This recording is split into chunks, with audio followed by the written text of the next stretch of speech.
Hello everyone, my name is Vibhushan. So metallurgy नाम सुनकर ही class 12 का वो चैप्टर याद आ जाता है जिसको पढ़ने के लिए क्लास 12 का स्टूडेंट का पसीना छूट जाता था। क्यों ऐसा था? क्योंकि बहुत सारा चीज़ याद करना होता था, बहुत सारा थियोरेटिकल चीज़ें, इसलिए चैप्टर ठीक से नहीं पढ़ता है क्लास 12 का स्टूडेंट। लेकिन आज मैं डिस्कस करूँगा जादवपुर यूनिवर्सिटी का मेटलर्जी एंड मटेरियल्स इंजीनियरिंग का डिपार्टमेंट के बारे में। डिटेल्स पूरा कंप्लीट वीडियो देखना, सब कुछ मैं डिस्कस करूँगा। क्या पढ़ा जाता है, प्लेसमेंट कैसा है, अपॉर्चुनिटी कैसा है, हायर स्टडीज़ कैसा है। ठीक है। सो फर्स्ट ऑफ ऑल ये दिमाग में आता है कि 12 में वो चैप्टर मैंने नहीं पढ़ा, क्या मुझे मेटलर्जी लेना चाहिए? इसका आंसर है यस, क्योंकि क्लास 12 को वो चैप्टर से कोई लेना देना नहीं है। हाँ, वो थोड़ा बेसिक्स था। इसका मतलब ये नहीं कि वो अगर नहीं पढ़ोगे तो तुम्हें पूरा डिपार्टमेंट भी मतलब तुम चॉइस में नहीं दोगे। ठीक है, सब कुछ चीज़ एकदम बेसिक से टीचर्स पढ़ाएंगे। ठीक है, ये फर्स्ट डाउट क्लियर हो गया। सेकेंडली, ये 4 ईयर्स में क्या पढ़ा जाएगा? फर्स्ट ऑफ ऑल तो फर्स्ट ईयर में सारा डिपार्टमेंट का करिकुलम सेम होता है, तो वो तो रहेगा ही। उसके बाद सेकेंड ईयर से स्पेशलाइज हो जाएगा। तो स्पेशलाइज मतलब मेटलर्जी में क्या है? फर्स्ट ऑफ ऑल थर्मोडायनेमिक्स है, फ्लूइड मैकेनिक्स है, क्रशिंग ऑफ मेटल्स है, एक्सट्रैक्शन, प्यूरिफिकेशन, आइसोलेशन। ये तो क्लास 12 में था, तो यही इन डेप्थ में पढ़ाया जाएगा।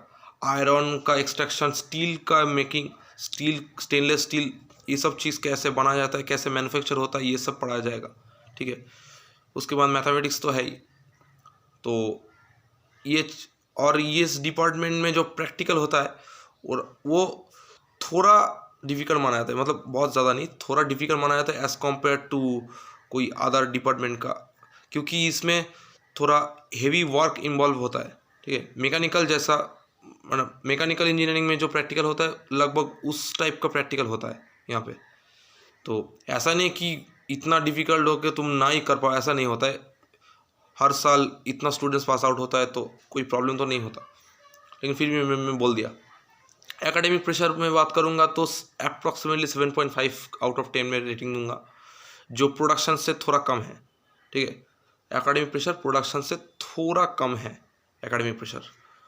और मेटलर्जी का जो ब्रांच है वो जादवपुर यूनिवर्सिटी का जादवपुर कैंपस में लाई करता है, और ये ब्रांच एक आइसोलेटेड ब्रांच है। कोई मतलब दोनों ब्रांच एक साथ नहीं है, जैसे कि पावर और इंस्ट्रूमेंटेशन एक साथ है, लेकिन मेटलर्जी एक सेपरेट बिल्डिंग है।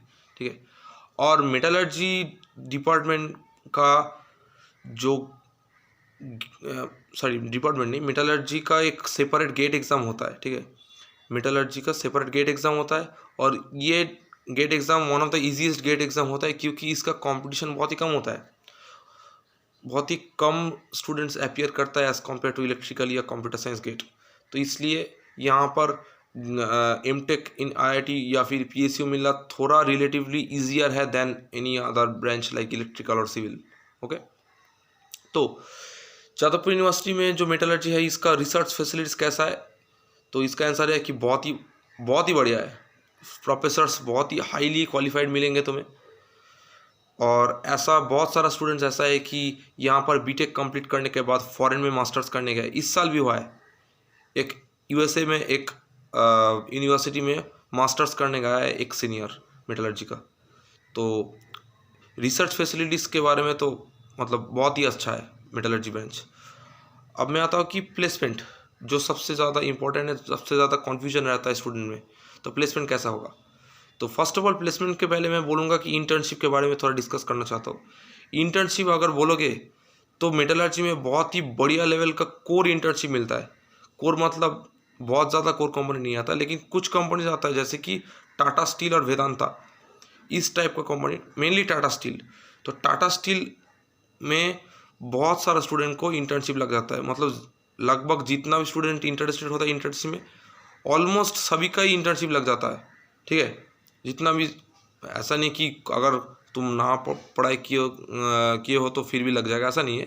पढ़ाई तुम्हें करना होगा, लेकिन इंटर्नशिप मिलना आसान है, कोर इंटर्नशिप। और वो कोर इंटर्नशिप से पीपीओ कन्वर्ट भी बहुत सारा स्टूडेंट का हो जाता है। लगभग 80% स्टूडेंट का जो इंटर्नशिप लगा है वो प्लेसमेंट में कन्वर्ट हो जाता है।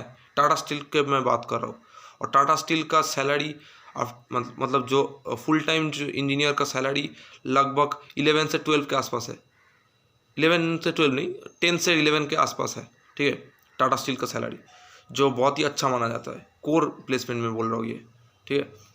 तो इस साल भर भर कर टाटा स्टील में इंटर्नशिप भी लगा है, प्लेसमेंट भी हुआ है।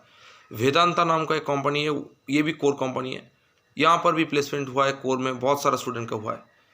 इसका मतलब ये है कि कोर में बहुत स्कोप है, मेटलर्जी में बहुत स्कोप है, ठीक है। अब आता है कंसल्टेंसी में। कंसल्टेंसी तो जितना भी डिपार्टमेंट है जादवपुर में, हर डिपार्टमेंट को अलाउ कर देता है। कंसल्टेंसी का तो कोई प्रॉब्लम है ही नहीं। PWC, ZS एसोसिएट, जेनपैक्ट, ये सब कंसल्टेंसी तो अलाउ करेगा ही करेगा, ठीक है। इसके बाद है IT placement. So IT placement का स्पेशल मेटलर्जी का कुछ खास नहीं होता है, ठीक है। जो company printing, construction, civil, mechanical, production का अलाउ करता है, वो सब IT कंपनी मेटलर्जी को भी अलाउ कर देता है, ठीक है। तो कैसा पैकेज रहता है IT प्लेसमेंट में? लगभग 16 LPA के आसपास तुम एक्सपेक्ट कर सकते। अगर तुम मीडियम लेवल का अगर कोडिंग भी करोगे तो 16 LPA से 17 LPA के आसपास तुम्हें IT प्लेसमेंट मिल जाएगा, ठीक है। मीडियम लेवल का अगर तुम कोडिंग करोगे, मीडियम लेवल का कोडिंग, उसके साथ कुछ प्रोजेक्ट्स और DBMS ऊप्स अगर करोगे तो 16 से 17 LPA लग जाएगा। 17 से ऊपर अगर चाहते हो तो थोड़ा डिफ़िकल्ट हो जाता है मेटलर्जी से, ठीक है। मतलब हाँ, डिफ़िकल्ट होता है, ये फैक्ट है। तो और IT प्लेसमेंट के लिए तो कोडिंग करने का टाइम कितना मिलता है मेटलर्जी में? इसका आंसर है कि टाइम बहुत मिलता है, क्योंकि प्रेशर बहुत ज़्यादा नहीं होता है। थियोरेटिकल सब्जेक्ट ज़्यादा है मेटलर्जी में, कॉन्सेप्चुअल भी है, थियोरेटिकल भी है, ठीक है। ऐसा नहीं कि सिर्फ थियोरेटिकल है, तो इसलिए थोड़ा ईजियर साइड में है मेटलर्जी डिपार्टमेंट का जो करिकुलम। सो टाइम बहुत ही मिलता है। ऐसा बहुत स्टूडेंट्स है कि टाटा स्टील भी क्रैक किया है, उसके साथ साथ IT कंपनी भी क्रैक किया है, ऐसा बहुत स्टूडेंट्स है, ठीक है। हर साल होता है ऐसा। तो प्लेसमेंट का कोई प्रॉब्लम है ही नहीं। और अगर बोलोगे तो एवरेज पैकेज कितना गया है, तो एवरेज पैकेज 2022 का जो पास आउट बैच है उसका एवरेज है 9.9, ठीक है, 9.9 एवरेज है। हाईएस्ट सैलरी अगर बोलोगे तो 12.5 है। मतलब ये सवाल आ सकता है तुम्हारे दिमाग में, एवरेज 9.9 हुआ है तो हाईएस्ट और एवरेज में इतना कम डिफरेंस क्यों है? इसका आंसर ये है कि मतलब बहुत सारा स्टूडेंट 10 से 12 में बहुत सारा स्टूडेंट का प्लेसमेंट हुआ है। मतलब ऑलमोस्ट 60% जो प्लेसमेंट हुआ है वो 10 से 12 LPA के बीच में है। और कुछ सैलरी मतलब कुछ प्लेसमेंट्स थोड़ा कम हुआ है, इसलिए एवरेज घटकर 9.9 हो गया, ठीक है। तो हाईएस्ट ऑन कैंपस 12.5 है। और अगर बोलोगे तो इंटर्नशिप में जो अगर तुम बोलोगे तो मुझे सिर्फ IT में जाना है, तो इंटर्नशिप IT में कितना मिलता है? तो मेटलर्जी से अगर तुम IT इंटर्नशिप चाहते हो तो तुम्हें बैठने देगा, अलाउ भी कर देगा, लेकिन तुम सिलेक्ट होगे कि नहीं होगे ये थोड़ा डिफिकल्ट है। मेटलर्जी क्योंकि एक नॉन सर्किटल ब्रांच है, इसलिए थर्ड ईयर में इंटर्नशिप IT इंटर्नशिप मिलना थोड़ा डिफिकल्ट हो जाता है मेटलर्जी से। लेकिन फिर भी इंटर्नशिप होता है, ऐसा नहीं कि नहीं होता है। इस साल मतलब 2023 का जो पास आउट बैच होगा उस बैच से एक मतलब थर्ड ईयर से फोर्थ ईयर जाने वाला एक सीनियर को सैमसंग में इंटर्नशिप मिला है, ठीक है।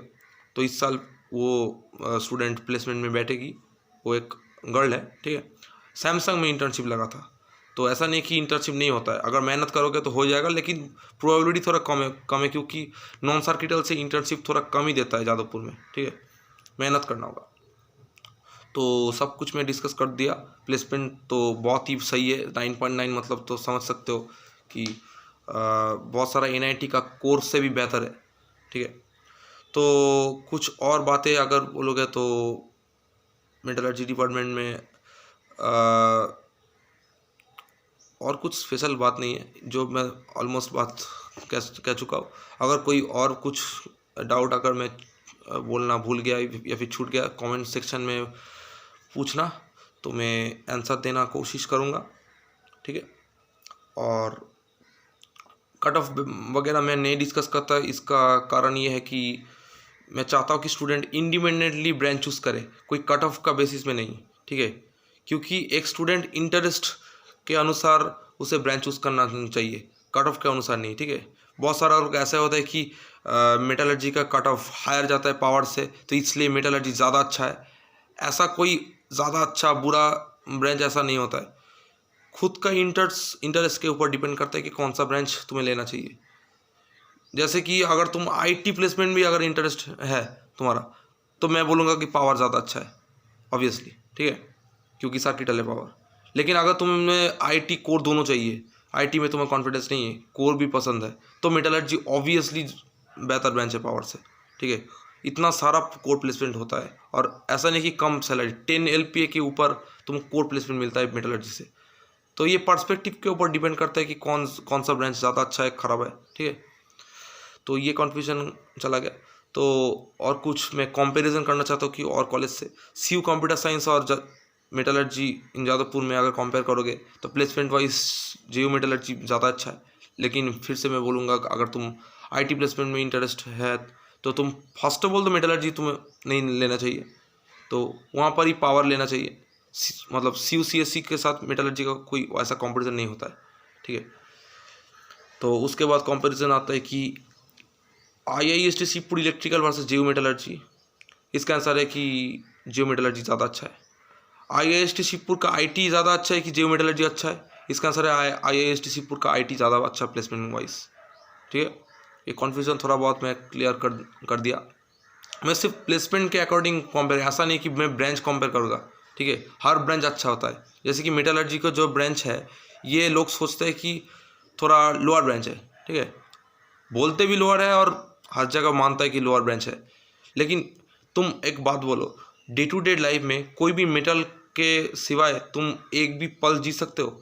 तुम जो स्टील का प्लेट में खाना खा रहे हो, तुम जो खिड़की में जो ग्रिल है, तुम्हारा जो साइकिल है, तुम्हारा जो बाइक है, हर चीज़ मेटल से बना है। तुम्हारा जो फर्नीचर का टेबल है, जो डोर्स का नॉब है, हर चीज़ मेटल से बना है। फैन मेटल से बना है, ठीक है। लाइट में बहुत सारा मेटल्स का पार्ट है। तो इसलिए मेटलर्जी एक बहुत ही एसेंशियल एक ब्रांच है। इस सब्जेक्ट में अगर कोई इंटरेस्ट चाहता हो तो बहुत दूर स्टूडेंट जा सकता है, ठीक है। एक ऐसा डिपार्टमेंट है ये, अगर इंटरेस्ट से अगर तुम पढ़ोगे तो डे टू डे लाइफ में इतना ज़्यादा एप्लीकेशन है मेटलर्जी का। तो इसलिए ये ब्रांच को प्लीज़ लोअर ब्रांच मत बोलना कि इतना ज़्यादा एसेंशियल एक ब्रांच है, ठीक है। तो सब कुछ मैं डिस्कस कर चुका हूँ। कमेंट सेक्शन में बोलना अगर कोई डाउट है तो। ओके, नेक्स्ट वीडियो के लिए वेट करो, तब तक के लिए ओके बाय।